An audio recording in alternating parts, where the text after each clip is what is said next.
PM care fund ने मोदी को फंसा दिया, न अब निगलते बन रहा है न उगलते। पीएम केयर फंड के नाम पर हो गया बड़ा खेल। जवाब देने से क्यों बच रही सरकार? पहले बताने से बच रही थी सरकार, अब सामने आ गए खेल के सारे किरदार।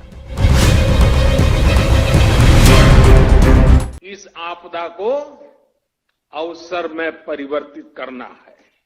आपदा में अवसर वाली कहावत तो आपने सुनी होगी। हाँ, कोरोना काल में मोदी जी ने गढ़ी थी। लोगों को लगा था कि देखो कितनी गंभीरता है, कितना सोचते हैं देश के बारे में, मतलब बिल्कुल नायक टाइप। उसके बाद सामने रख दिया था प्रस्ताव, बना दिया एक फंड, पीएम केयर्स फंड। नाम तो सुना ही होगा। अरे वही जिसे मोदी सरकार ने पूरी आस्था के साथ कोरोना काल में इसलिए बनाया था कि जरूरत पड़ने पर इसी फंड से मदद की जा सके। लेकिन यूपी से बिहार और दिल्ली से देहरादून तक बिना ऑक्सीजन के लोग तड़पते रहे। दवाइयां तक नसीब नहीं हुई। मौत ने लोगों की सांस को जकड़ लिया। हजारों लोगों ने तड़प तड़प कर जान दे दी। लेकिन इस फंड का फंडा क्या रहा, समझ नहीं आया। जब किसी ने पूछा कि बताइए हुजूर कि कितने लोगों को पीएम केयर फंड से मदद की गई, कितने लोगों की जान बच पाई, तो जवाब जानते हैं? जवाब होगा तो पता चलेगा। जी हाँ, कोई जवाब मोदी सरकार ने कभी दिया ही नहीं। और बात फिर खुल गया सारा की।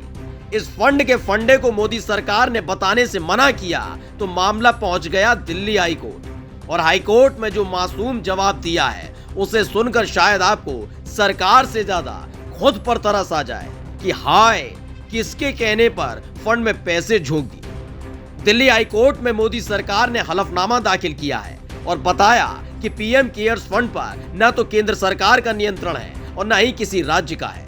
पीएम केयर्स फंड स्वेच्छा से दान करने वाले लोगों और संस्थाओं से धन लेता है। ये किसी भी बजटीय प्रावधान या लोक उपक्रम के बैलेंस शीट से आने वाले धन को स्वीकार नहीं करता है। यानी कुल मिलाकर ये सरकारी नियंत्रण में नहीं है, एक चैरिटेबल ट्रस्ट है जो आरटीआई के दायरे में नहीं आता। लेकिन सोचिए, इसी ट्रस्ट को चलाने के लिए सारे नियम कायदे खूंटी पर टांगे गए थे। साल 2020 में जैसे ये फंड बना था, सरकारी कर्मचारियों से अपील नहीं बल्कि फरमान जारी किया गया था कि सभी कर्मचारियों की 1 साल तक की सैलरी काटी जाएगी और उसका पैसा सीधे पीएम केयर्स फंड में जाएगा।